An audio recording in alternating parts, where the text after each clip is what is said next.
there's kind of a reporting bias where it's like, I'm thankful for the hardships that I've gone through. But that's because you're over the hardships. Right, yeah. That's because you are done with the hardships. In the rear view.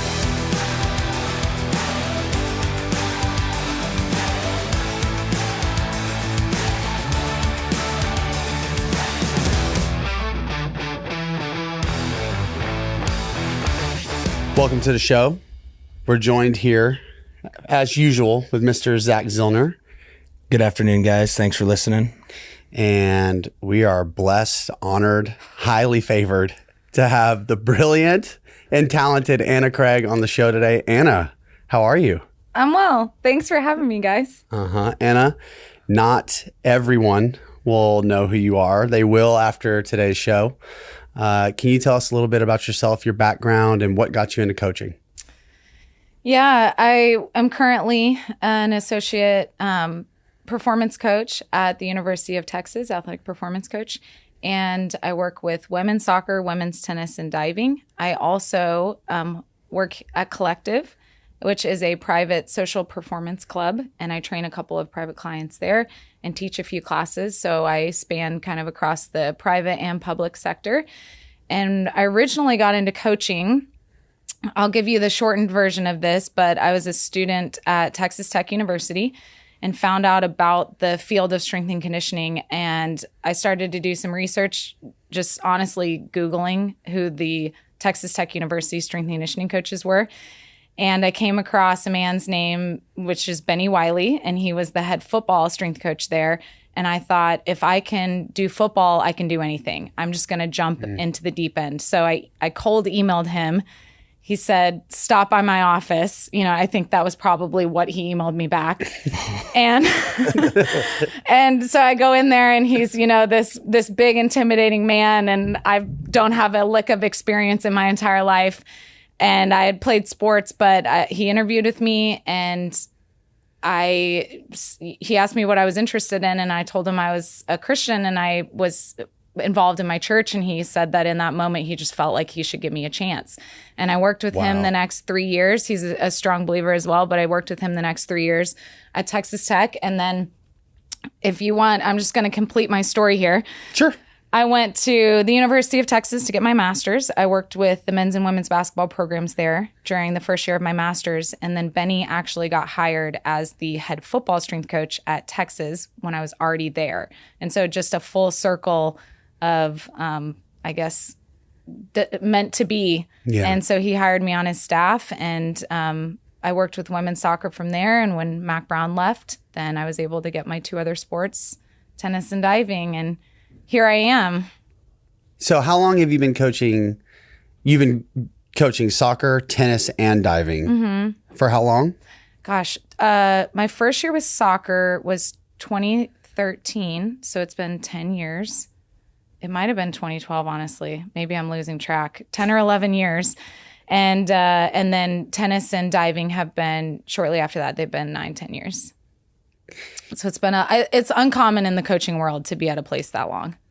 So you mentioned something when you were going over your background and your history. You said that you felt like if you could work with football, you could work with anybody. Mm-hmm. Do you still feel that way? I feel that way. I felt that way in the moment.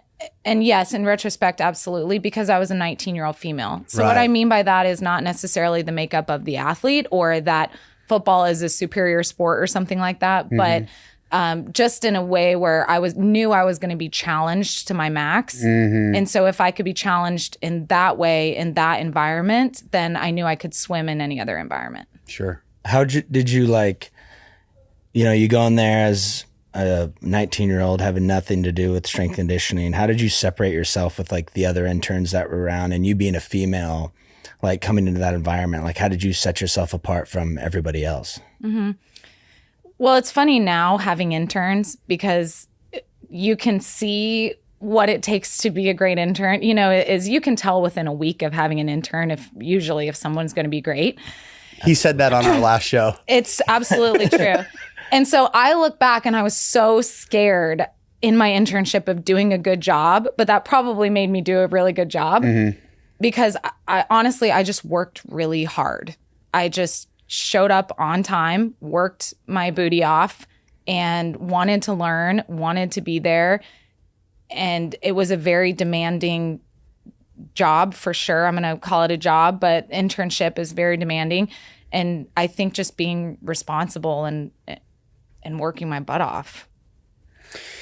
And before we started the show today, we were kind of joking around and we had like 10 minutes just to kill time. But I asked you, and I just want you to run it back for me. How many national championships have you won? I have 7. How many Olympic athletes have you coached? I think it's the same number. I think it's 7. How long have you been in your position at Texas? About 10 years with the Olympic sports, 12 total. So for anyone who doesn't have any perspective on that, she's a total stud. Hannah is an excellent coach, and to be able to have that much success spanning different sports is really just a testament to your hard work, effort, and dedication. It's very impressive. And the reason I say all that is, and really this is twofold, and I'll start with the first question, is being a woman in this field, I don't know what it's like. Zack doesn't know what it's like. There out there somewhere is some young woman who wants to do what Anna Craig's doing right now. So if you could reach out to her and you could tell her some of the things that helped you start from that scared intern to who you are and where you are today, what would you tell that young lady? I think being a female in our field, I don't think you need to overplay it, and I don't think that you need to underplay it. I don't know that it needs to be ignored, but I don't know that it needs to be the end all be all of I'm a female, and so I stand out and I'm unique and I have all of these extra battles to fight. You know, I think when you focus on it too much, it distracts from what the actual goal is. Mm-hmm. But I would say you have to attach yourself to a great person, and you have to be led by somebody that mimics what you want to be and what you want to embolize when you get older. For me, that was Benny. When I remember when I was 19 years old and I first walked into the weight room, and the first day I stood in the corner. Can relate. And, you know, I'm like, there's 100 guys running around. It was a team workout. I stand in the corner, and then afterwards he says, if you're just going to stand in the corner, then what are you even doing here? You know, you need to get into the mix and you need to be coaching. And he said, today is the last day that you're going to think of yourself as a female. All you are is just a coach. And that gave me the opportunity of the person at the very top didn't view me any differently. Mm-hmm. And he always gave me the right to coach someone or not coach someone. If someone disrespected me, I didn't have to take the disrespect. Mm-hmm. If somebody, you know, silly things like if they didn't shower before they stretched, and I reserve the right to not stretch them out and, you know, and provide, like we're there to serve them, and we're there to coach them. And if they don't want to take that privilege, like it's a privilege to be coached. Mm. And with that mindset, I never had to view myself as a female, you know, but on the other sense is I absolutely was. And there were plenty of hardships involved in that. And the irony was that the players were never the people that gave me a hard time. It was actually the coaches. Mm-hmm. And so with that, I think sometimes things are very lonely in that. And you do have to have just a strong conviction of what you're doing and a confidence that comes from somewhere else, because, and I think all of us deal with that, is at some point you're going to feel small and you're going to feel beat down and, mm-hmm. you know, and so I think understanding that you are different and use your differences to your advantage, and don't ignore the fact that you have differences that can actually be counted as strengths. But mm-hmm. also, if it's all you focus on, then you'll start seeing yourself as different, and you'll start, I think, perhaps living into that. What do you see as I think people focus too much on like, what are the hard things about being a female coach? Yeah. But like, what are the advantages in your position that you have as a female coach over, you know, a male coach? I love that question. Yeah. just in general, what my experience, I'll just talk about football because that's when I was the only female, is now I have plenty of females around me all the time. But I found it like pretty easy to connect to guys. So one of the things that I did when I was a student and even in my entry level position with football is I worked with the injured players a lot. And you do not get any closer to an athlete than working with them when they're injured. I mean, you can just create such a bond with them because they're in one of the hardest places. You're spending a ton of maybe one-on-one or one-on-three time with them.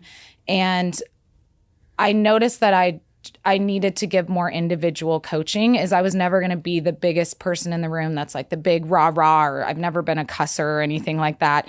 And that's meant for kind of the head strength coach, is they're the big rah-rah person. They're the person that's creating the big energy environment, right? And where can I fill in the gaps? That's your job as an assistant, and even on your coaching staff. It's not how can you be the same person as your coach?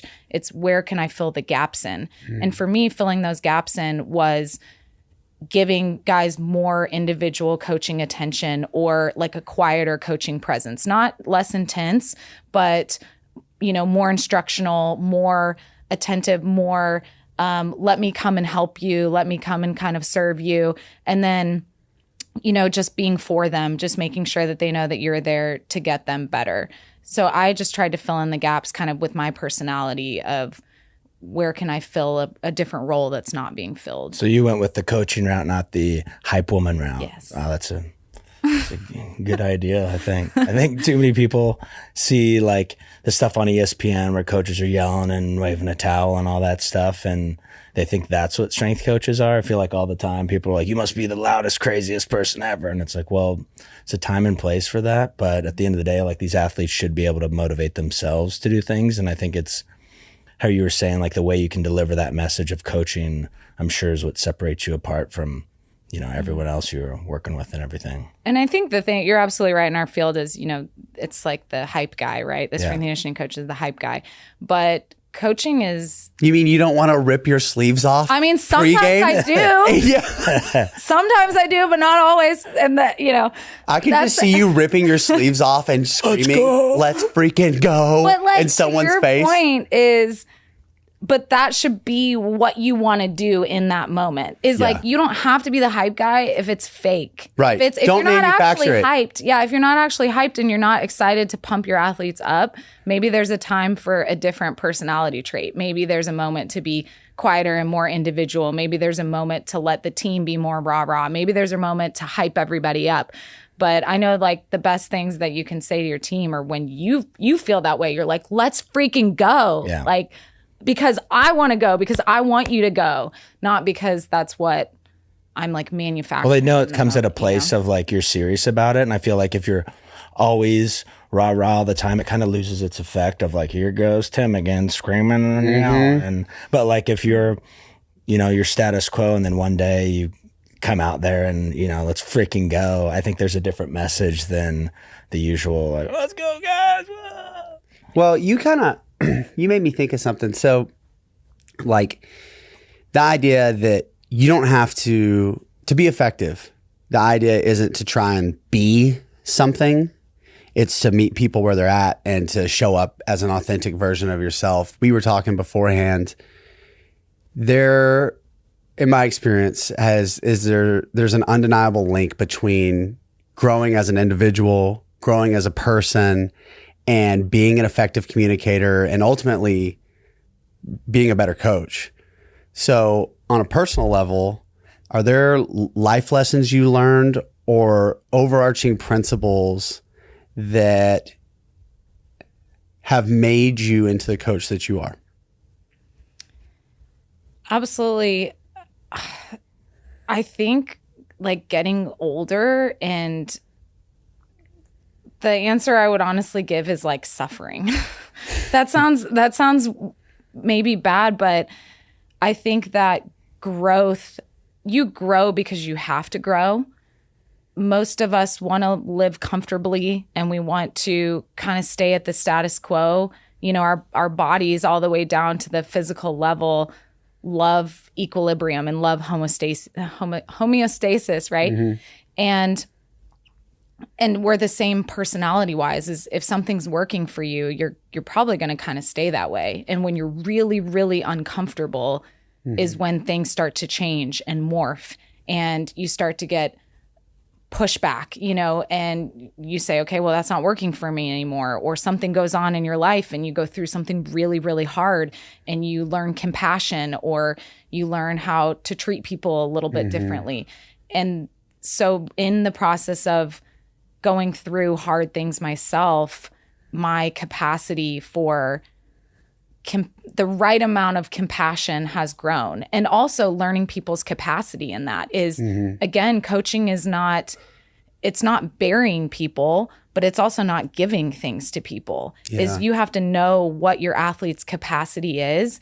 You have to know what they're capable of. Because I go out and I have Zack run, I say, Zack, you need to run a 5:30 mile. I mean, Zack's fast, but and so Zack tries and he fails, and Zack tries and he fails, and Zack tries and he fails, and I get your shit together, Zack. Yeah, and for the love, dude. Get it together. And then what's Zack gonna do? He's gonna kind of like roll. He's gonna say, I got to show up the next day, and I'm just gonna fail again. Yeah. Right. And so he gives up. He starts running instead of a 5:44 and a 5:40 and a 5, he starts running a 5:50 and a 6 and a who cares, right? But then on the flip side, if I go out and I tell Zack, go run a 10-minute mile, I mean, what kind of satisfaction is in that? And so I think learning the right amount of pushing your athletes, when to give compassion, when to just honestly make them keep going, make them work, is part of being a great coach. And I think that you can only really learn that through life experiences. There's a quote. I have two quotes, actually.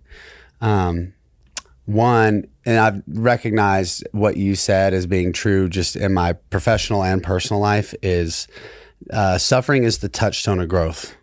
Not that, necessarily seeking suffering, but that, oftentimes, and then here's the second quote, I move at the speed of suffering. So until I feel so compelled to change the way I'm showing up or what I'm doing, because it's become so uncomfortable to me, historically, I won't do it, unless it gets real bad or life shows up. And the shift for me has been, instead of sitting around and waiting for things to get miserable, I do a much better job today of having some foresight because of the experience I've had, and attacking maybe some of the things in my life that I'm able to recognize as character defects or ways that I'm not showing up the way that I know I could or want to, and attacking it head on as opposed to allowing it to happen. And in that way, I think you kind of sometimes have two choices. Like, you can choose to make change, you can choose to grow, or life's going to choose for you. They say you can be better for it or bitter for it. Is going through something hard, it's not a rite of passage coming out the other end and being a better person.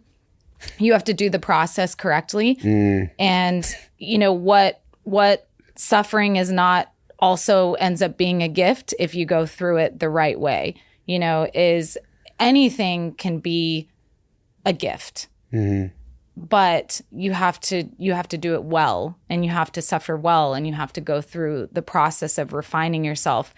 And then you get the passage of coming out of the other end, somebody that you like more, somebody that can relate to other people better. Or it can, to your point, it can destroy you. It can make you bitter. It can make you that, coach that everybody hates. Yeah. because they're hard. Because I wouldn't know anything about that. So, There's a scripture that says the outpouring of the heart is the mouth. Is like, you can't fake what's inside. What's inside is going to inevitably seep out of you at the moment that you least expect. And what are some life events that have moved the needle for you and who you are as a person, that have translated to you being able to show up as a better person, as a better coach? I would say my first hard, really, there there were a couple things in my upbringing that were hard, but my first kind of season of things being hard was working with football as the only female. I learned a lot of lessons through that. And then my biggest life event was I lost my sister in 2018.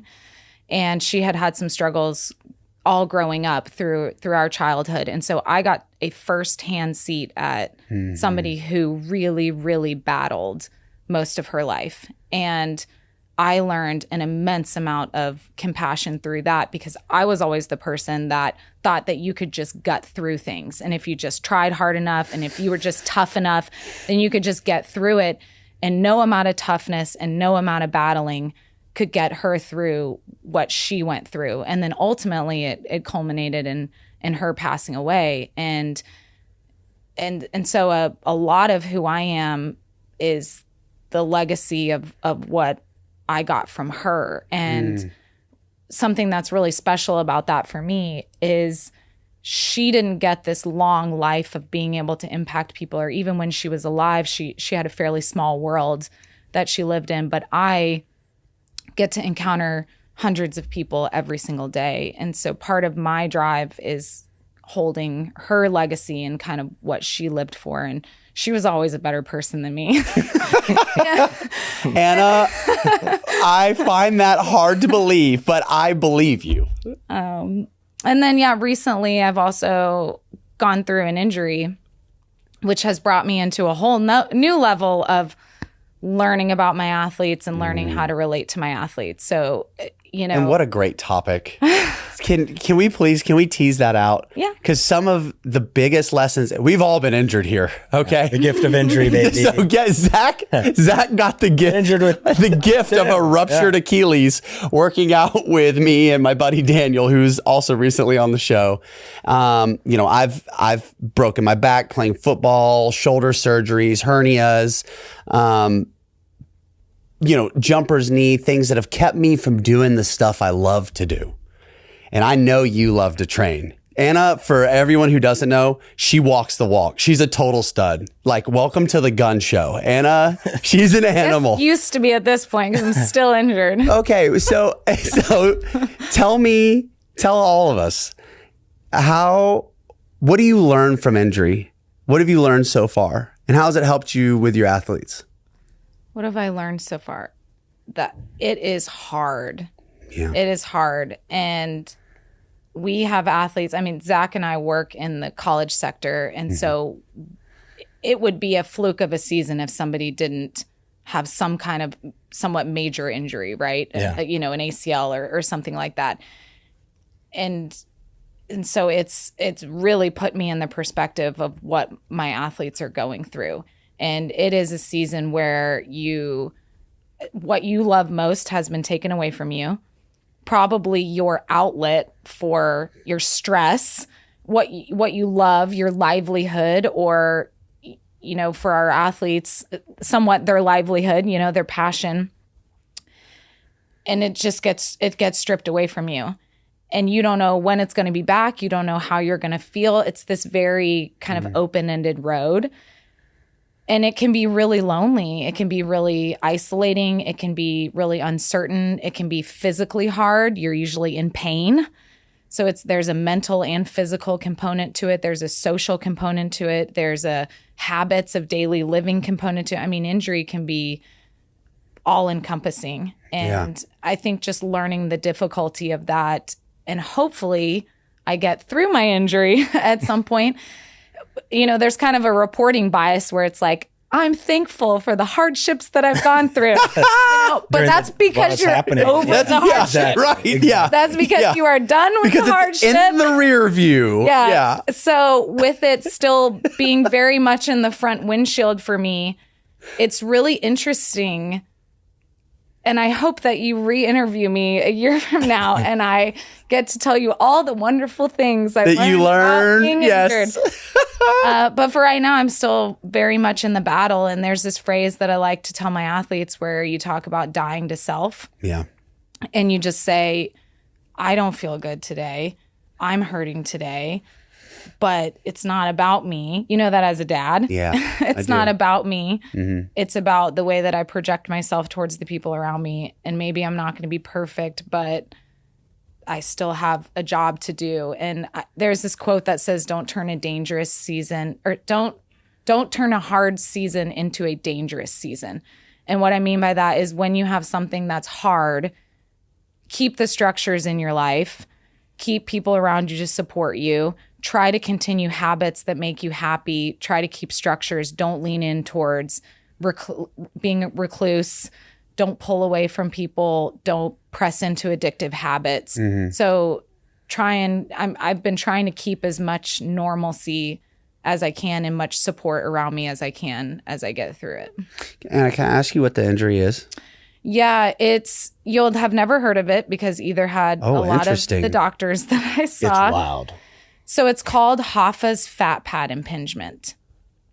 Is that in your knee? The fat pad in your knee? There's a fat pad that is underneath your knee. Yeah. And mine became inflamed and chronically pinched. And it is one of the most highly innervated parts of your body.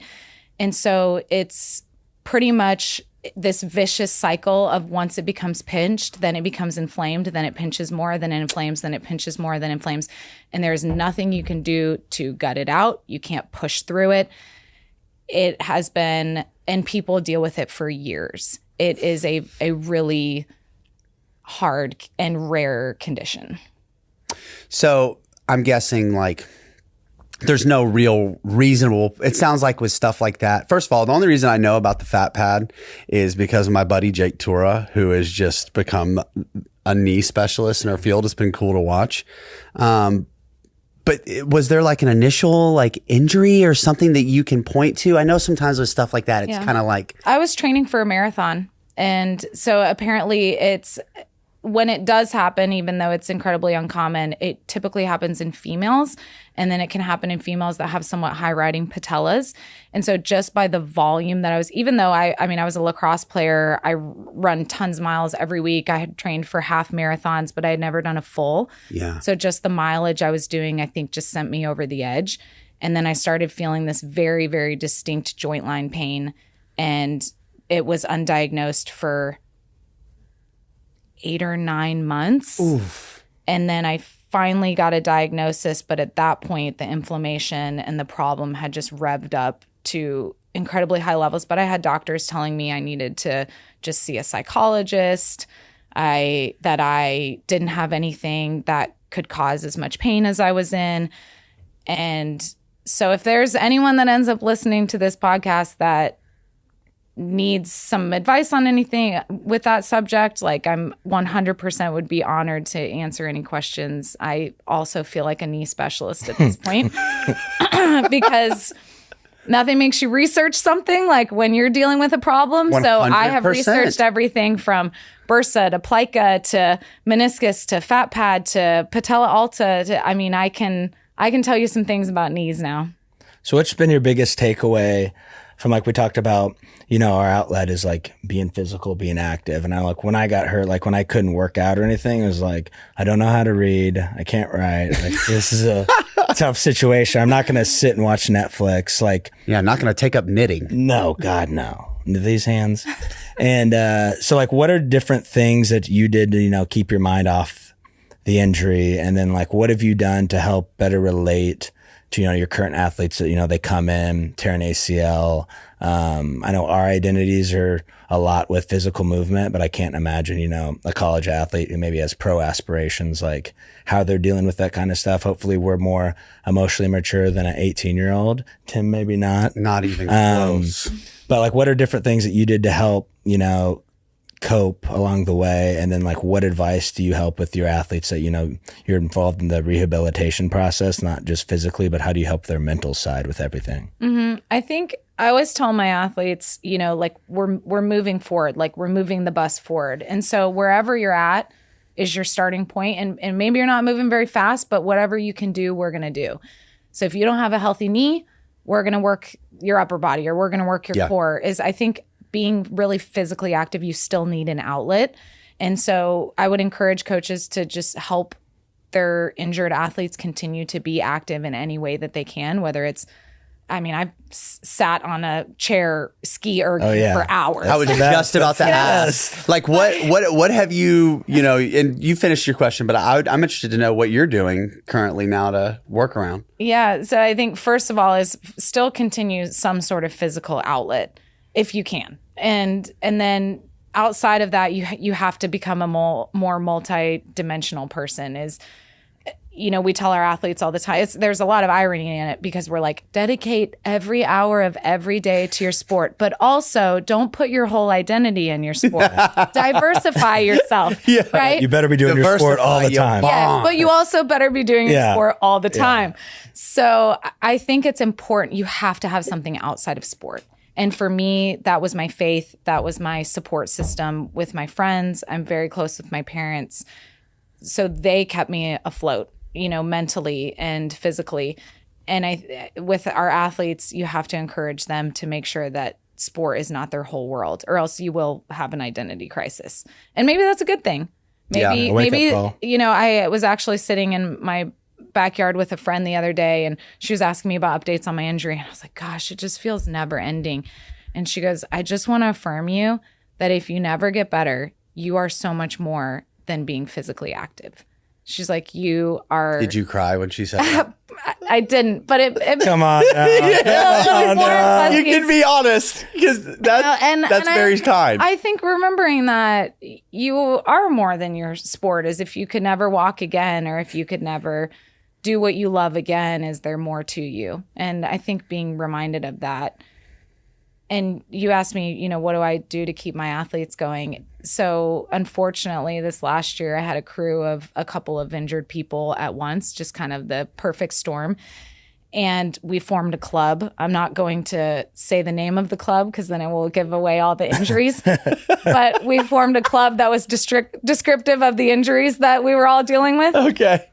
And tried to make it fun. Is like I say it's the best worst club you'll ever be in because I like to work out with my injured athletes. I try to create some special time with them, and because they're ostracized. They're not with their team. They're typically in the training room, especially if it's in season. They may not travel. And so you start to feel really separated from everybody else. And that's an easy way when they're in season, and not as much is required from a strength and conditioning coach in season. Typically the time that we're training is a little bit lower because the time that they're playing their sport is a little bit higher.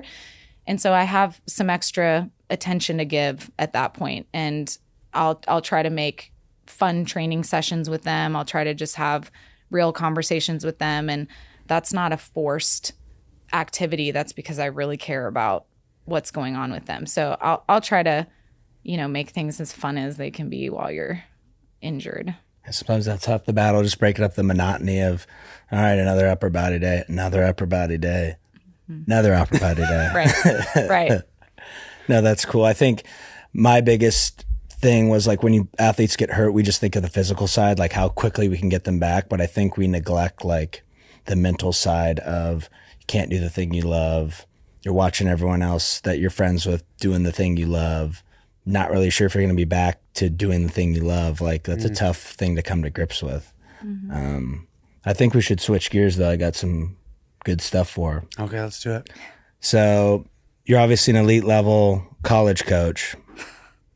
We can also. I think we can all agree on that. It's just the tone you're. No, I like gassing people up in person. It's weird to get compliments in person. But tell us about you in the private sector. Now, I don't think a lot of collegiate coaches have ever been in the private sector. Certainly aren't doing it at the same time. Like, what are some great things that you like about being in the private sector and juggling that with being elite level at the collegiate side? So I originally, I mentioned at the beginning that I also work for a performance club called Collective, and I do have private clients. I teach a class there twice a week. And the thing that got me started is we're talking about former athletes and injured athletes is the founder of Collective was a former athlete of mine, and I worked with him through an injury. And so I came and checked out the gym, 10 years after I work with him. We had kept in touch because I said you get really close with your injured athletes. So I kept in touch with him, came and checked out the gym, and the rest is kind of history there on starting to work with Collective. So time out. I want some credit. Okay. Oh, you did. Yes. Now here's, you did. I'm going to interject. Okay. He deserves. Me and Anna had met and I said, I'm working at this gym, Collective, you need to work there. And she was a skeptic at first, but I showered her with praise and told her how awesome she was. Did you have the mustache then? I didn't have a mustache then. I probably was less believable. Yeah. I feel like people trust me more with this mustache. I feel like when it's gone, I don't look like I'm old enough to make decisions for myself. No, definitely not. But I just wanted to slide that in. You do. You absolutely. You know how I said I need to think quicker on podcasts? I want to give you the credit me where my flowers, as the young people say. So Tim and I were friends, and it probably the real genesis of it was that you invited me to play spike ball. I did. With 2 other coworkers at Collective. Yes, I did. And it was so fun. They're so down to earth, and I loved the people and felt like not only like are you guys excellent coaches and competent, but also just like really cool people. And if you have never been in the strength and conditioning or private training world, there's a lot of egos. Yeah. And at Collective, people were just very down to earth but trained at a high level. So that for sure was something that was very sent me over the edge. Thanks, Tim. You're welcome, Anna. But okay, the original question was, how did it happen? How do I juggle both? And cool things you can take away where you use stuff at Texas and Collective and yeah. So I had been at Texas a long time. I mean, I told you over 10, 12 years, and I was just ready to kind of scratch a new itch. I absolutely love training college athletes, so I was not ready by any means to abandon that, but I wanted to be challenged in a little bit different way. And I kind of had always wanted a side hustle a little bit. Mm-hmm. So when that opportunity came up, I thought, oh, this is perfect. And I love it. I mean, I teach a class in the mornings, and I call them my athletes in training because I treat them like a little team. And there's so much accountability there. They love training hard. I legitimately train them like a sports team. So start with I've been to 2 classes, and she legit runs it like the soccer team, whatever. She's in there. She's like, has them set up their equipment, lets them know what they're doing, the reason why. Like, people are on the hop. I was like, all right, here we freaking go. I just had to fall in line. No, I've seen it. I've never been to the class, but it's like a cult following that Anna has. People, yeah. The people at Collective love Anna Craig. They're so great. If you're willing to get up at 6 a.m. and train a couple times a week, like you're obviously doing something good if people are coming back at that time. Like, sure, if you got a class at noon or whatever, that's an easy one to make. But if you're getting up every day at 4:30 or 5 to come train, like, there's some value there. There is a lot of value there. But I would say, kind of circling back on some of my points earlier, is some of the pillars of my training, and I think the way that you can, I love them because they're like a little team, but you have to. I hate like giving myself credit for things, but I'm just going to give a little bit of my philosophy on how to do this kind of stuff.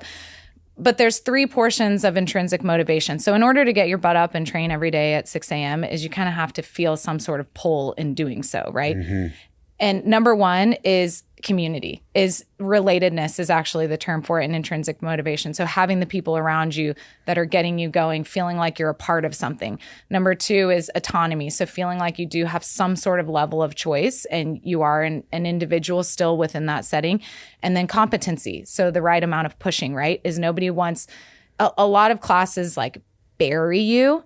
And I think people like that for a while, but I don't think it's sustainable. Yep. And so I think that you have to find, as a coach, not just a trainer, because I think there's a difference between the two, is you have to find the right amount of challenging people. And if you have that and you have the relatedness component, I think that people will keep coming back and want to be a part of something. Can you imagine signing up for a gym membership and you're like, God, the only class time I can do is 6 a.m. They have Craig? One. Anna, okay, I wonder if she knows what she's doing.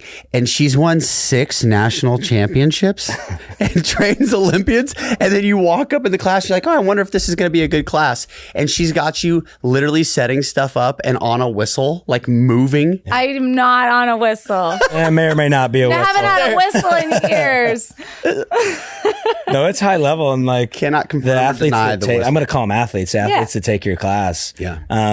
One of them covers our game, and he'd be like, "Oh man, Anna had us doing split squats. Oh, I know what you're talking about. And pushing sleds. We did this med ball thing." I just do with them. I had them do a diving tumbling warm up one time. Oh, They're like, "Can we do that again?" Yeah. I'm having them do like forward rolls and cartwheels, and they loved it. So train like an Olympian with Anna Craig. That needs to be your tagline. Yes. Maybe that's what we'll title this show.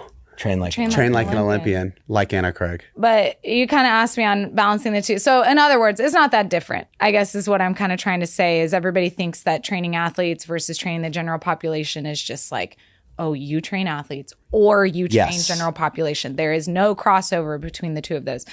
I think that is completely incorrect. I think that if you know physiology, you can cater it towards the individual needs of the person. And then if you know people, you're going to coach people. You're never really just a trainer, especially if you're an excellent personal trainer, you're a coach. And so you're doing the emotional portion of things, you're doing the motivation. And I think that if you can be great at one of those, there's a lot of crossover between the two. I would say that the hardest thing would probably be going from the number of people that you're training. So when you're in the coaching public or the college sector, is you're used to commanding large groups of people. Going to an individual is a bit more foreign, and then probably the other way around is being used to training individuals. Going to a much large group setting is probably the thing that crosses over the least, but the physiology is there. What would you say? Like, I know a lot of collegiate strength and conditioning coaches look down upon like private sector coaches. Totally. They think, I have this logo. I know more than you. I work at a big name school. The private sector guy doesn't know quite as much as me. What are some things, and we know that's not true. Not true. What are some things you've picked up from the different coaches that you worked with in the private sector, especially at Collective, of things you may have not have thought about for, your niche and some of the great people you work with? Oh, I mean, it's been great, and just opening up my eyes to different styles of training. So we have a trainer at the gym that works specifically with like a new fit and muscle activation. And I've learned a lot from her on just how you can utilize electric stimulation within training. Tim, a ton on like performance training within smaller group and more of like the private setting, is he trains his athletes with French contrast methods and plyometrics. And, he's doing all the things that we're doing in the college sector, but with these high level, like private. And so it's cool to see that in the smaller setting. And then we have a coach also that loves he's like the landmine kettlebell guy, the metabolic conditioning. I've learned a lot of interesting things about kettlebell movements, landmine movements. And so I've learned a ton. I think it's really silly to think that there's not things to offer in both settings is fine. I mean, close yourself off to that. It's just more information for me to soak up from people, What's the private sector taught you on how to be a better coach? Like, what things have you learned from the private sector that maybe can help set you apart in the collegiate realm? Working around injury probably is when you work with an older population, and I'm going to say older is like above 30. And we are. Relative to the college crowd. Yes. For anyone out there. You start to have like, oh, I have that weird shoulder thing that I started dealing with. Or like, I hurt my back wakeboarding 15 years ago and now it's starting to creep up. There's a lot more modifications that you have to do. And this person is individually training you or individually paying you to train them the absolute best that you can for their capabilities. Yeah. And so learning modifications, learning how to progress people that have different injuries than what I typically encounter, more chronic injuries versus acute injuries, which is what you usually deal with athletes in college. So I've learned a lot about how to use different training styles. Yeah, I would say, I jokingly say this, but I'm not really joking. It's like if you can teach an 80-year-old woman who's never worked out how to hinge, you can do anything, or an 80-year-old anybody for that matter. But to your point, like I've always been private sector. I've never worked in the collegiate setting. And I started working with only Gen Pop, and I was just taking any athlete that I could get, but I just think about some of the parallels where it was like, there are so many things I learned about having no choice but to get really creative to meet a plethora of people where they're at. And then being then introduced into athletes. Whereas like, I feel like your journey has kind of been like the opposite of that, where it's like you've been like, your internship was with Benny freaking Wiley at a really good football program. And then now it's kind of come full circle back the other way, where now you have 1 foot in and 1 foot out of both worlds. What are the pros and cons? And let's start with the collegiate realm, because that's like where you've spent the most time. What would you say to someone who's trying to figure this training thing out and they don't know which route they want to go? Because the irony is, like, a lot of times people in private sector, they're like, man, I wish I was over in the, and then it's funny if you talk to coaches who have been done it long enough, they're like, dude, I got to get over to private sector. So it's funny. It's like the grass is always greener. So, with your experience being as unique as it is, what are some of the pros and cons to being in the collegiate setting? And then what are some of the pros and cons to being in the private setting? Collegiate setting is you're working with groups of high-level athletes, and you get to work with a team. I think it is very fun to work with a group of people to work on the true coaching aspect, right? As you're conducting groups, you're working on the psychology of it, you're motivating. And then, as I said, you're working with high-level athletes. So that's a blast. And then on the flip side, in the private sector, you get a more flexible schedule. Yep. You are getting paid more per hour. True. Which is honestly, can I just side note, as someone who has been in the private sector for a while, that is astonishing to me. That You absolutely are. Yeah. There's money in men's basketball, football, and then scattered here and there in other positions, if you're looking for a director position or something like that. But you really do have to have a passion for coaching and a love for coaching to kind of make it by in some of your early years of collegiate coaching, as your entry-level salary is typically not enough to really fund any kind of lifestyle. It's bad. It's like anywhere from 25 to hopefully, like my first job, it was $30,000 to have. I was the director, and I did men's, women's basketball and volleyball. So like I was making more at that time in college, getting paid hourly as an intern and then bartending, and I took a pay cut to take my first job, which is nuts. So I think there's massive pros and massive cons to each. And I think that sometimes you need different problems. Like every single field has problems. 100%. But every now and then, like, you get tired of your problems. And so I think when people are in the public sector and they're like, oh man, look at the private sector. When people in the private sector are like, oh man, look at the public sector. It's because you're just really tired of your problems. And when you go to the other sector, you're going to get problems. New problems. There's just new ones. Yeah. And I am fortunate that I get to have a little bit of both of those. And so it does kind of keep the problems in both fields at bay a little bit for me. Is I get to supplement my salary. I get to scratch a different itch, be challenged in a different way. You have a lot of autonomy in the way that you're training your private clients. Is you are totally in control. In the college setting, you are restricted by all kinds of things. Is you are planning around practices, you're planning around schedules, you're planning around coaching philosophies of people that you might not agree with. Yep. Maybe Zack's my head coach and he's obsessed with back squatting and I disagree with back squatting, Right. And so there's all kinds of things that you need to be collaborative on, and there's pros and cons to that. Can we, because that's a really integral part of becoming a great coach, is being forced to work with and around other coaches or other interested parties.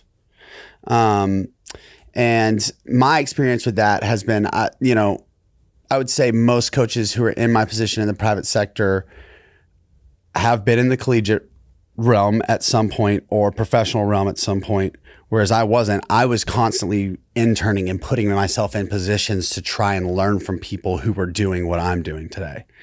And as a byproduct of that, I've got to work alongside and play a role in combine preps, NFL off seasons, these things where there are more athletes. I'm working with other coaches, and I'm having to make the choice and the decision to show up and be a team player and do my part, even if I don't necessarily agree with some of the things that are happening in other areas of the program, or maybe we're dealing with some egos, you know? So can you talk about that a little bit, about working with other people, and navigating the space where you have to compromise and you have to meet other coaches and other people where they're at? Yeah, I mean, I'll let Zach chime in on this too, but you have to be adaptable. You know, you can't have an ego that it's your way is the only way, and it probably makes you a better coach, because it's absolutely true that your way is not the only way. If Zach tells me that the only way I could possibly get my athletes stronger is to back squat them, well, that's not true. There's 20 other exercises I can do to train those exact same muscle groups, or split them up in creative ways, or, you know. And so it's about, when in college coaching, it's about looking at what the end goal is and what the bigger picture is. And your head coach, it is their program. They are accountable for the program. They are accountable for the wins and losses, and it's your job to support them and to fill in where their needs are. And so you will never agree with everything that anybody else has. Like, you know, I mean, 100%. You've been in a relationship before. It's like, Yep.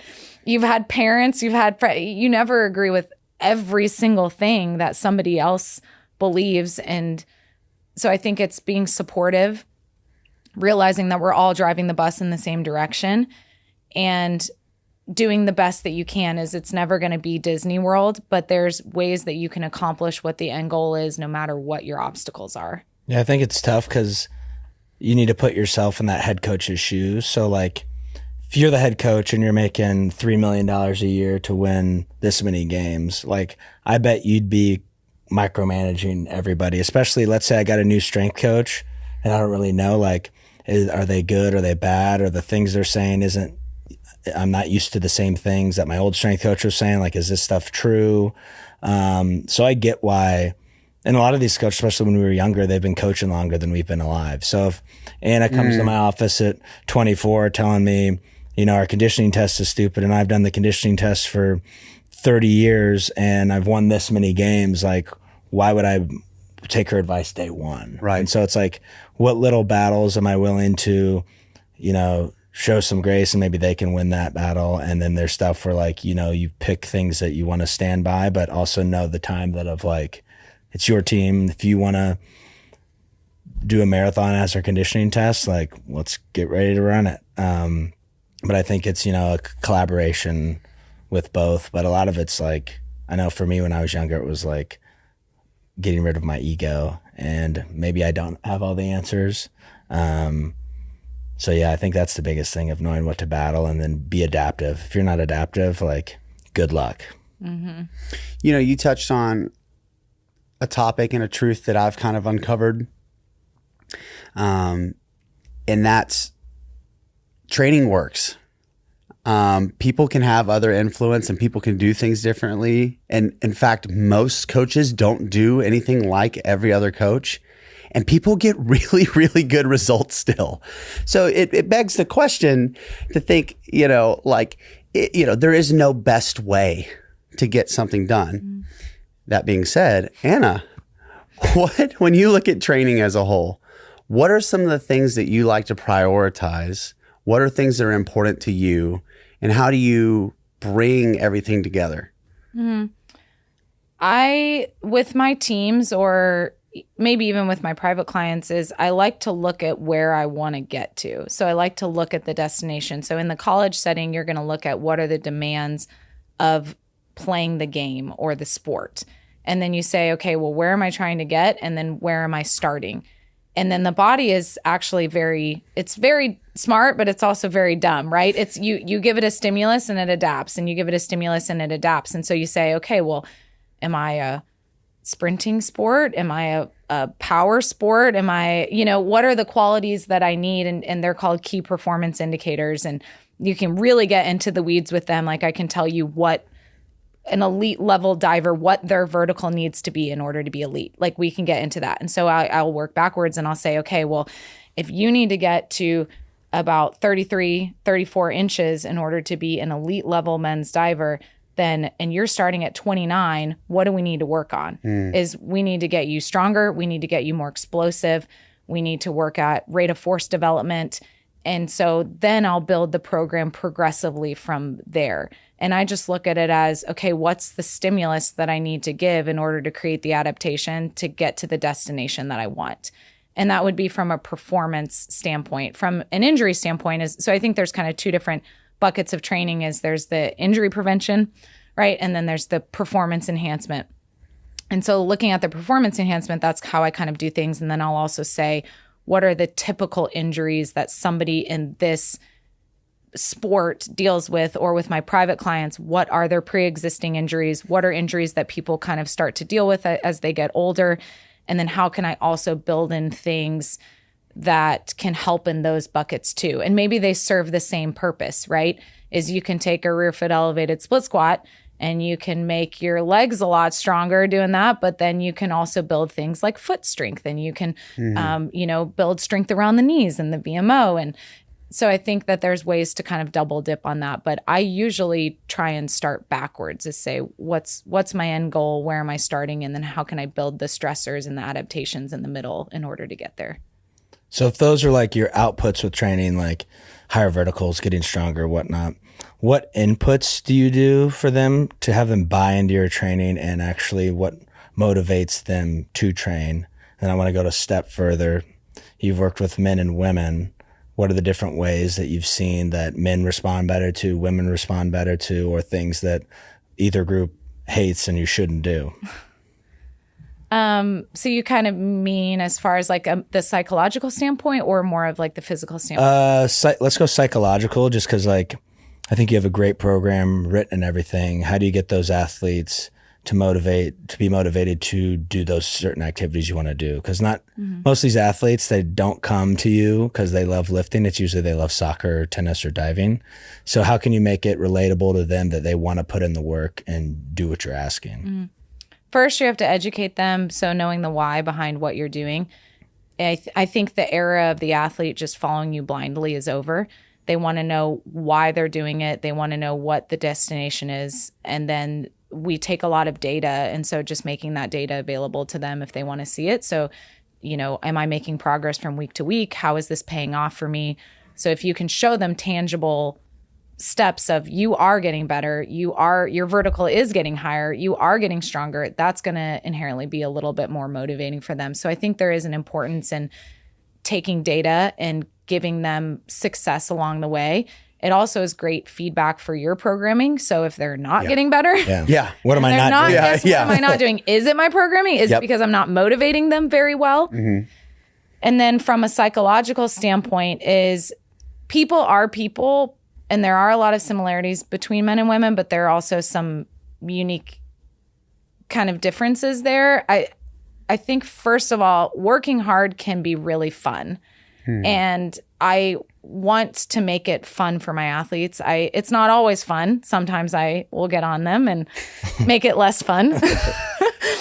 But I think that there's a way to allow people to be people and have a good time, plus work hard. Like I have this thing with my soccer team that I call Fun Fridays, and it's supposed to be ironic because it's the hardest day of the week, but working hard is fun.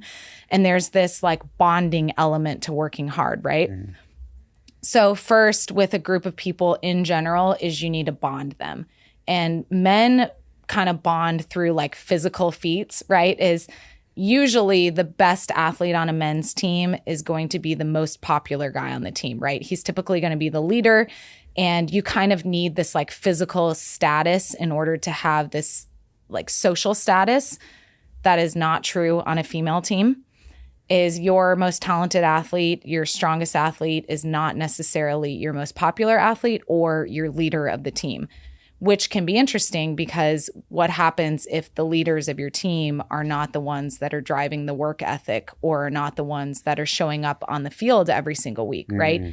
So I think there's a psychological component with a female team on making sure that everybody's included in the group that everybody's going in the same direction, identifying who your leaders and who your social swingers are on the team, who are the ones that can swing the tide for better or for worse, and then creating little touch points in order to have, motivational moments with them. And so, one of the things I did the other week with my soccer team is it was time for a little bit of a deload with their lower body. So we did an upper body pump. And I was like, amazing. I was like, mandatory roll your sleeves up. Yeah. Like we're about to like bang arms. So they start wearing weight vests. They have their sleeves pulled up, and was not a stickler on form that day. Yeah. Get the weight up. Just kind of get the weight up. Swing the dumbbell curls. Doesn't matter. And so there's a time for everything, right? Like there's a time for fun. There's a time for hard work. There's a time for,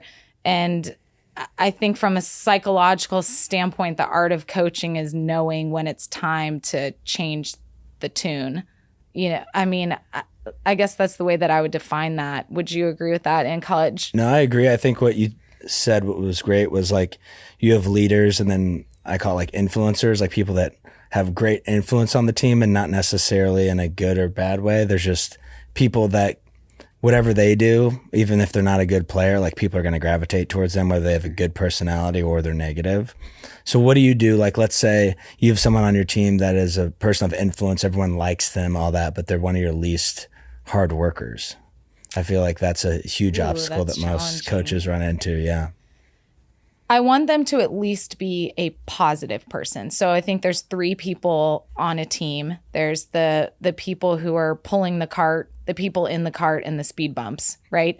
And do not let them be a speed bump. Mm-hmm. So it's okay if they're not the hardest worker on the team, at least like get them in the cart, right? And there's creative ways that you can do that. You can give them more individual attention, make them, give them incentives along the way, make them feel like they're doing, put something in there that they enjoy, that they feel successful at. Because if they're not the most talented athlete, there's probably, they want to play just like anybody else does.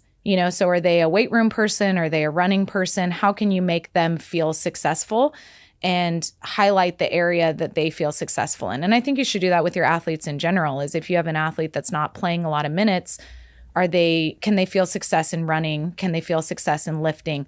And so taking that athlete and helping them create intrinsic motivation in maybe an area that doesn't associate with playing time.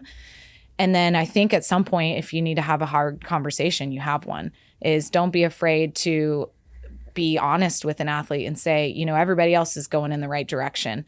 And what's going on? Why are you not going in the same direction as everybody else? You are an influencer. You are a leader on the team. Do you understand that the direction that you go turns the tide, and for better or worse? And like giving them some responsibility for that, and giving them things that they can feel ownership over. So maybe they can't feel ownership on the team on playing time, but maybe there's a different role that you can give them. Maybe they can lead part of the warm up. Maybe they can, I think that sometimes giving people more ownership can also get them on board, or giving people tasks, making them kind of your co-coaches can help them. I like that a lot. I feel like that's usually a big issue, is the person with the most influence isn't necessarily your best player. Mm-hmm. What things have you known, like some of your best players you worked with? I know you worked with someone that scored the PK winning kick for Team Canada. Yeah. What are some things, whether it's working with from football all the way to soccer now, that some of your best leaders on teams had, just besides playing ability or being strong? Yeah, what a like great that? question. Some of the qualities that they had. There's kind of, this is probably not a real answer, but there's some kind of an X factor. Mm-hmm. There's a factor about every now and then you get the lightning in a bottle where your best athlete is your best leader, who is also incredibly likable. And I think that the combination of those is there's some sort of selflessness about them. Mm-hmm. So there's some sort of attention to the rest of the team. There's a level of inclusiveness to them. So they make other people feel wanted, important, part of the group. They train at a high level, so they do work their butts off, and they are talented.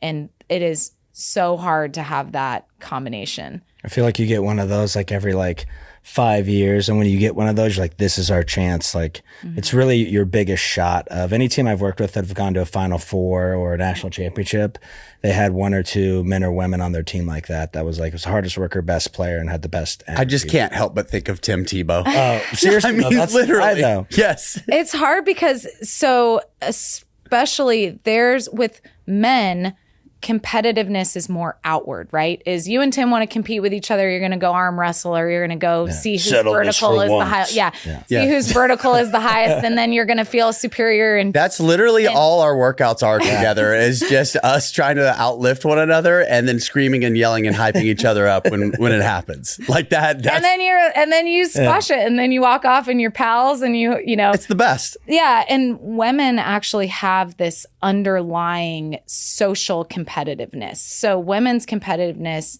is more under the surface.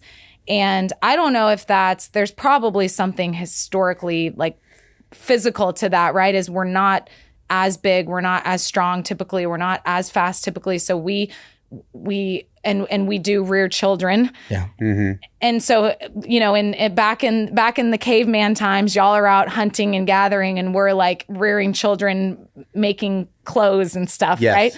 So there's a part of us that needs to be, in order to survive, we need to be included within the social circle, right? Is we need to be a part of something in order to survive.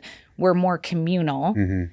But whereas then like for me and Zach, like if I can throw a spear farther than him, I don't care. I don't need your approval, buddy. I just took down the saber-toothed tiger. Get lost.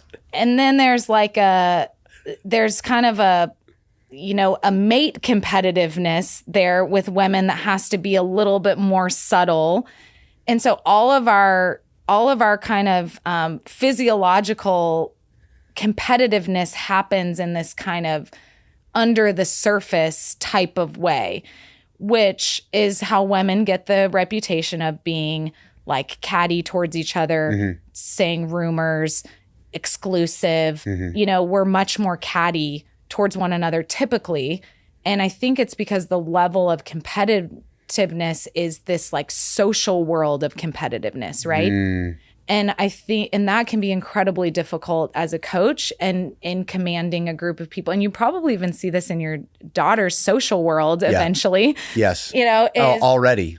Absolutely. It can be so hurtful, and it can be so much more painful than any outward competitiveness that there is. Any outward L that you could take is typically less painful than these like inward L's. And so anything that you can do to make a group of women feel like they're moving towards the same thing and they're in it together and they're not against each other and at odds with each other, that can work with men.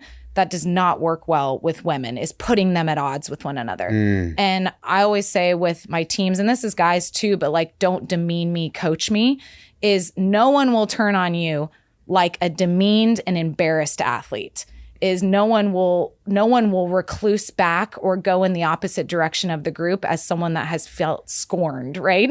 Absolutely. And so there's a level that you with females and with leadership is it's hard because when someone starts to kind of rise to the top, is there's this level of competitiveness that kind of almost wants to bring them back crabs down. in the bucket deal. Yeah. It's so true. It's crazy. And so to have that athlete that's that incredible leader and very, very successful and very hardworking is they need this interesting personality trait of almost like humility, fun, likability, something that brings everybody, like, I'm not superior to you, I'm with you. Yes. You know?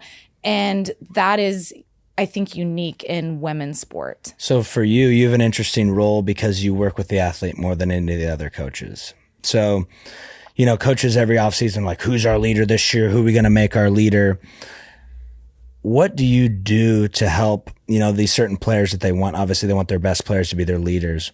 What are different things you do to kind of train them or give them advice on like how to lead? Because I think a lot of athletes inherently don't know how to lead in the correct way. It might be, you know, their tone is off. What they're saying isn't quite what their group needs to hear. Like, what different things do you do to help kind of give these athletes not only physical skills, but, you know, mental skills to become a leader? Mm-hmm. Well, I think that leaders kind of show themselves over time.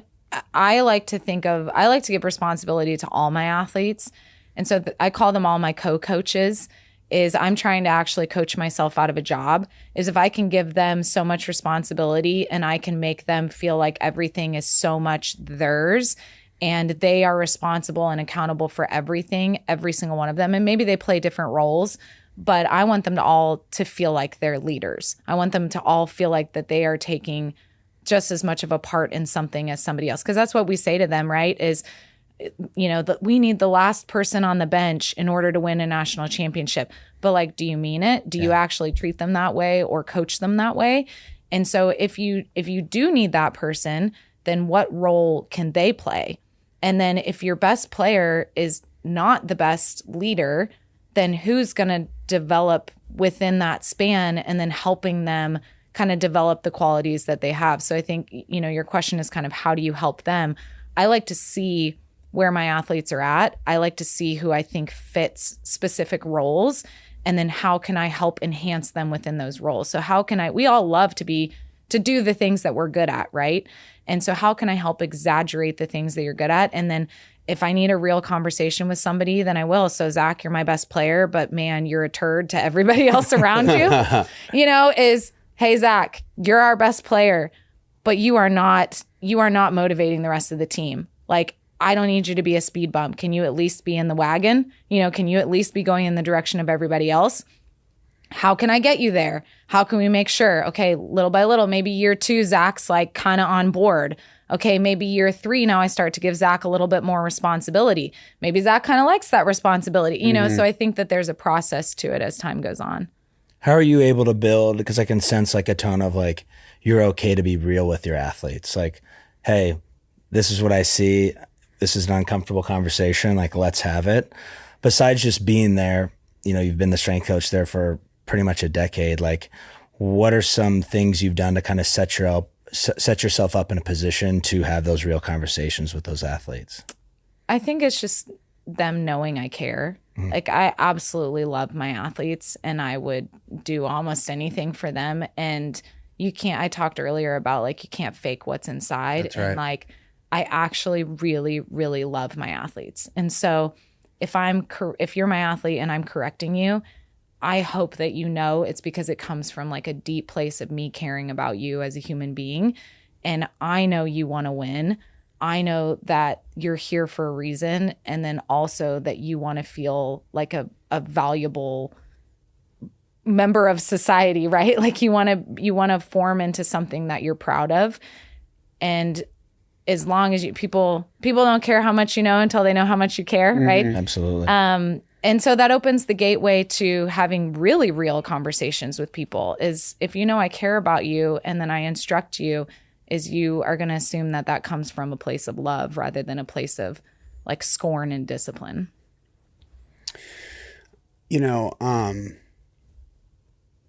Navigating personalities and the intricacies and complexities of social structures within a team and stuff. I feel like a lot of this stuff can sometimes get pigeonholed in this idea of just being more mentally tough. And this is fresh on my mind. I saw a clip the other day on Instagram, and the Colorado football team had some ex-military out to train them, and with the idea of them doing 150 push-ups and carrying each other and doing lunges for 2 hours is somehow going to make them mentally tough. To be clear, armed services, those people are mentally tough, but having military come in and just bury kids for 2 hours in no way, in my opinion, teaches them what mental toughness is. It can be a fun bonding experience, but I just feel like that term in general gets thrown around so much. Anna, what is mental toughness? 1, and 2, how do you transmit that? What creates mental toughness for a team? I would say mental toughness is a capacity to do hard things and do them in a way where you like mentally, I guess I can't use the word and the definition, use it in a way where you emotionally like push forward rather than like pulling back. And so in that, I talked about building competency. Is I think it's like creating a bigger gas tank, right? Is having a car with a bigger engine.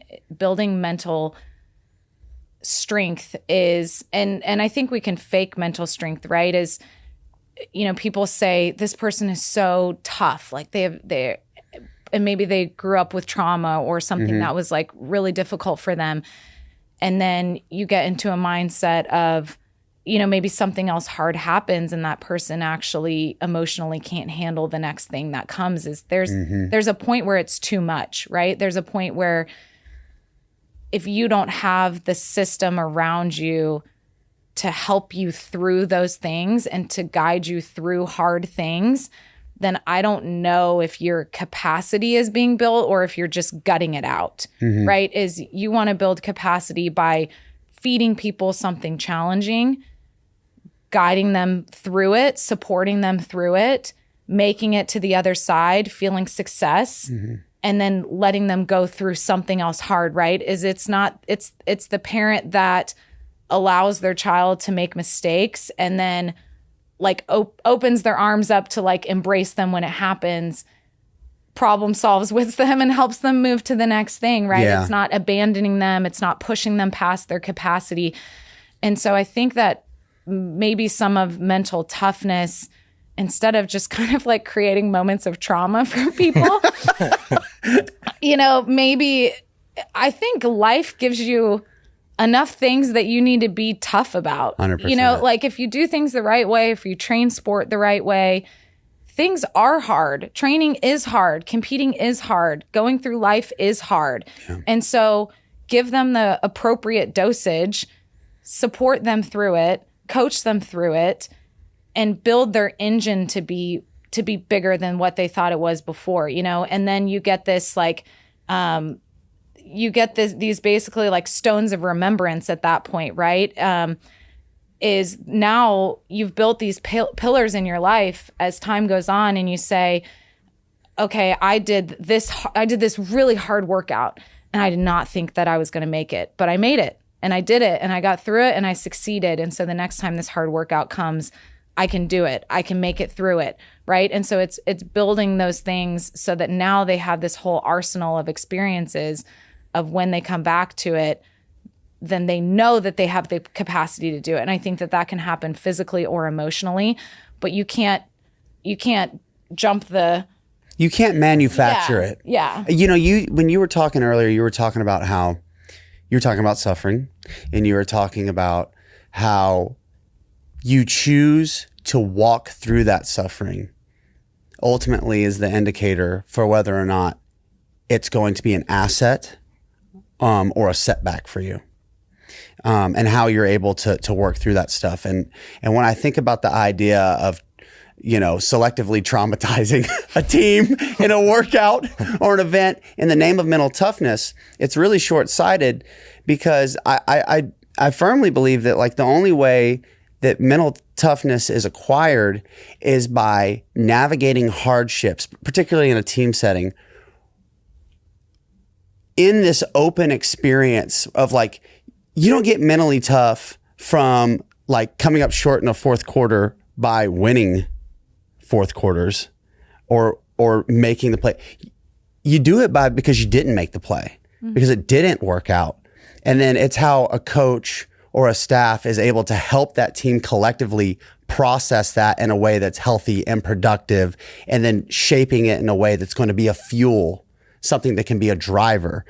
And that to me, you know, if I even think about my personal life, you know, so as someone who has plenty of trauma, okay, and, you know, I think a lot of people, to the analogy that you use, assume that because I've seen some things and been through some stuff, that inherently means that you're tough. It's like, no, well, for most of my life, my strategy was just that I was able to completely wall off and totally be numb, but I wasn't growing. I wasn't learning any tools. I wasn't getting any better. I was just prolonging the suffering, you know? Yeah. So I love the idea of it not being something that you can manufacture. It has to be a learned process, and it has to take time.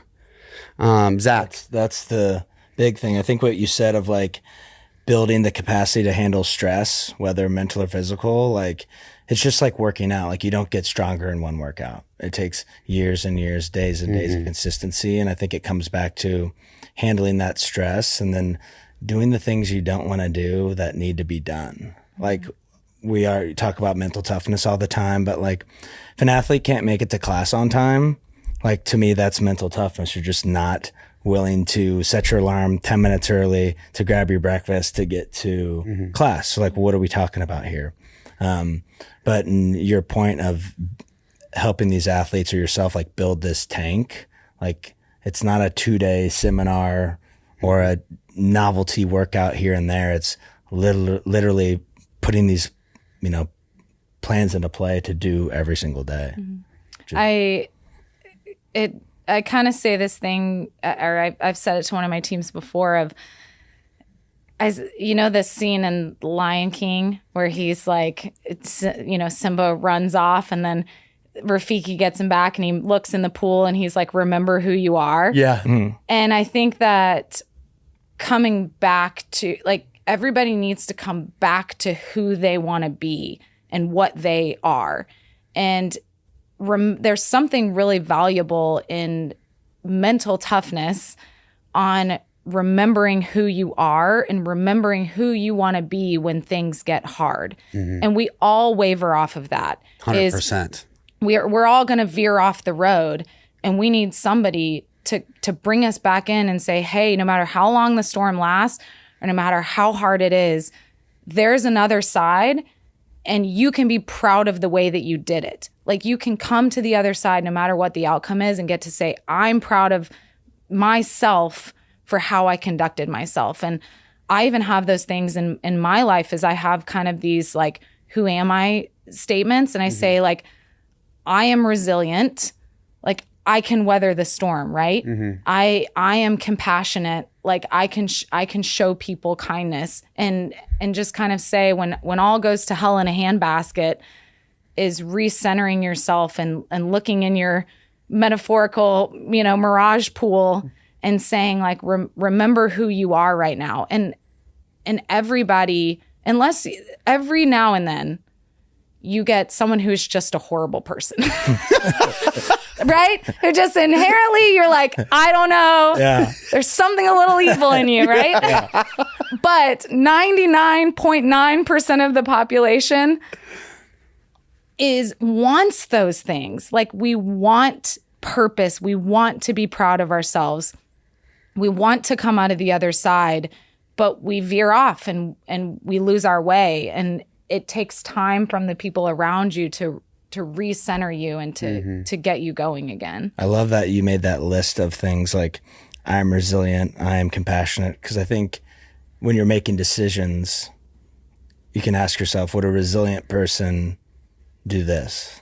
Would a compassionate person do this? Would a high-level coach who I want to be do this decision? I think if you have a overarching theme of where you see yourself going, and you see yourself veer off, if you go back to that list, I might start doing that.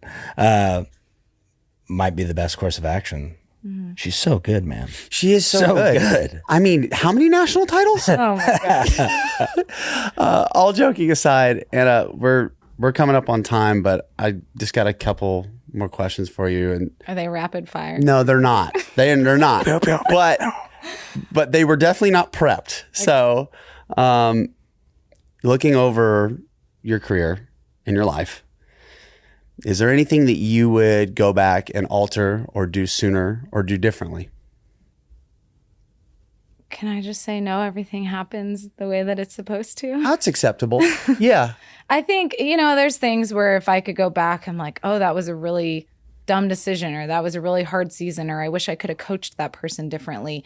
But it probably was instrumental in my growth. And so having gone through those things and being on the other side, now I can be thankful for them. In the moment, I'm sure I would give you plenty of things that I would do differently.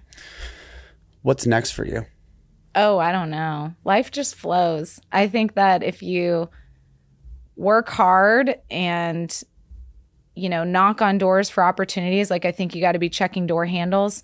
You know, you can't be just sitting back waiting for life to come to you. But I think that if you, you know, treat people well, make genuine connections, and then continue to knock on doors, then life's just going to flow. Yeah. Anna, where can people find you except, you know, when they're looking up national titles and Olympic gold medalists? Probably, I don't have a high presence on social media, but probably my most presence would be Instagram, and it's Anna E. Craig. You can see some videos of, you know, some of my private things and public sector things on there.